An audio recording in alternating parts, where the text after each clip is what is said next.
இன்னைக்கு வேற கேள்வி. ஒரு குளத்துல கொஞ்சம் பூ இருந்தது. கொஞ்சம் குருவிகள் பறந்து வந்து அந்த பூ மேல உட்கார்ந்தது. ஒவ்வொரு பூவுலையும் ரெண்டு ரெண்டு குருவியா உட்கார்ந்தா ஒரு பூ மிச்சம். ஒவ்வொரு குருவியா உட்கார்ந்தா ஒரு குருவி மிச்சம். அப்படின்னா அந்த குளத்துல எத்தனை பூ இருந்தது, எத்தனை குருவி பறந்து வந்தது?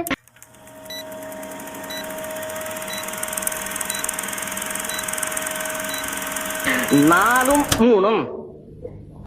4 3மா? எப்படி? அவன் என்ன சொல்றான் தெரியுமா? 3 பூவு 4 குருவி அப்படி பறந்து வந்தது. ரெண்டு ரெண்டா குருவி உட்கார்ந்தது, ஒரு பூ மிச்சம்.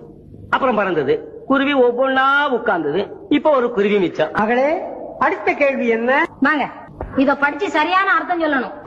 உப்புமா மாமா மாமா அது ஒன்னா எண்ணு, எத்தனை மான்னு எண்ணு. உப்புமா 1மா 2மா 9மா 10மா. உப்புமா 10மா. உப்புமா 10மா.